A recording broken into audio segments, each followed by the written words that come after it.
Chicken biryani मसाला।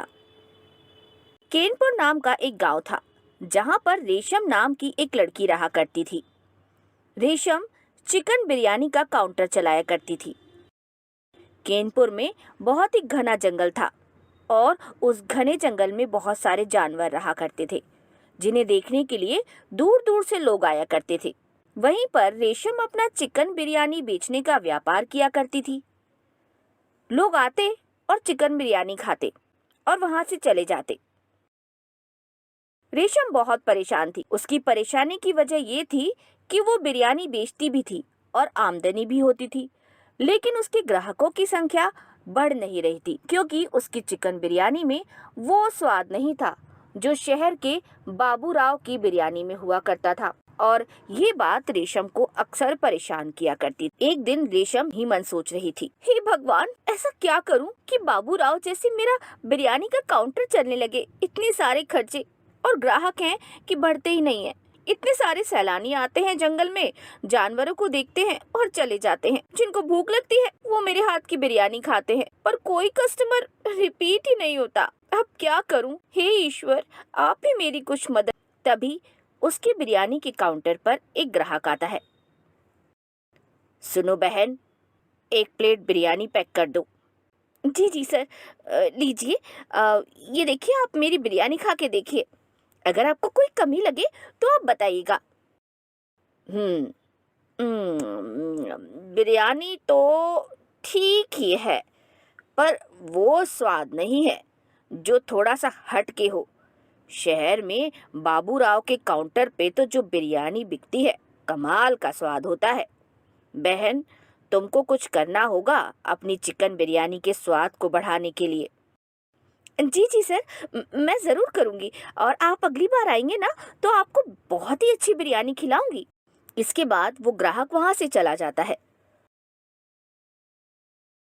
और रेशम की चिंता और भी बढ़ जाती है क्योंकि ग्राहकों को उसकी बिरयानी ठीक तो लगती थी, पर इतनी पसंद नहीं आती थी कि कस्टमर रिपीट हो। रेशम घर पहुंचती है और अपनी माँ को सारी बात बताती है।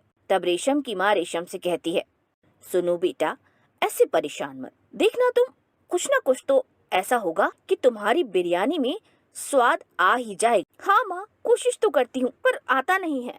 रेशम के घर में एक बहुत बड़ा आंगन था। रेशम ने सोचा कि क्यों ना इस बार अपनी चिकन बिरयानी आंगन में चूल्हा जला के बनाई जाए। रेशम के आंगन में बहुत सारे बड़े बड़े पेड़ लगे थे। उन्हीं के नीचे रेशम ने एक मिट्टी का चूल्हा बनाया और आज उसने वही बिरयानी बनाई। रेशम ने सोचा, चूल्हे पे बिरयानी बनाऊंगी तो स्वाद बढ़ जाएगा। स्वाद में इजाफा तो होना ही था क्योंकि वो चूल्हे पे बिरयानी बना रही थी, लेकिन फिर भी वो स्वाद आएगा कि नहीं, इस बात की चिंता रेशम को सता रही थी। रेशम ने बिरयानी बनाना शुरू की। बिरयानी बन के पक के तैयार होने ही वाली थी, तभी तेज हवा सी आने लगी। पर रेशम ने अपनी बिरयानी को ढका नहीं क्योंकि उसको चिंता थी कि अगर बिरयानी को ढक दिया तो चावल ज्यादा पक जाएंगे और उससे बिरयानी का स्वाद खराब हो जाएगा। तभी उस हवा के बीच रेशम की चिकन की डेगची में कुछ पत्ते आके गिर गए। रेशम ने उन पत्तों को हटाया नहीं क्योंकि उसका ध्यान उस तरफ गया ही नहीं और वो पत्ते भी उस बिरयानी में पक गए और अब रेशम को पता ही नहीं चला कि हुआ क्या। अपने काउंटर पे पहुंची। रेशम ने जैसे ही बिरयानी के पतीले का ढक्कन हटाया तो उसमें कुछ अलग ही महक आ रही थी और कुछ पत्ते दिखाई दे रहे थे। उस वक्त तो रेशम को ज्यादा कुछ समझ में नहीं आया, लेकिन जब ग्राहकों ने रेशम के हाथ की बनी वो चिकन बिरयानी खाई तो ग्राहक खाते ही रह गए। जो ग्राहक एक प्लेट चिकन बिरयानी खाता था वो आज 3 प्लेट चिकन बिरयानी खा गया। रेशम को समझ नहीं आया कि क्या चूल्हे पर बनाने पर इतना स्वाद बढ़ जाएगा। अगले दिन फिर रेशम ने वही किया, आंगन में बनाया और आंगन में बनाने के बाद उस दिन वो स्वाद नहीं आया क्योंकि उस दिन हवा नहीं चली और ना ही कोई पत्ता गिरा।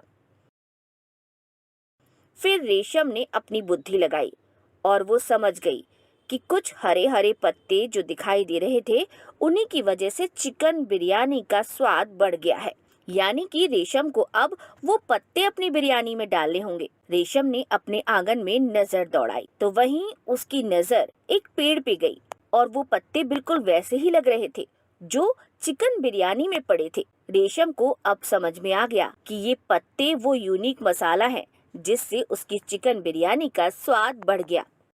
अब रेशम ने वही पत्ते अपनी चिकन बिरयानी में डालना शुरू करे और धीरे धीरे करके रेशम के ग्राहकों की संख्या बढ़ गई और उसकी चिकन बिरयानी पूरे गांव में फेमस हो गई।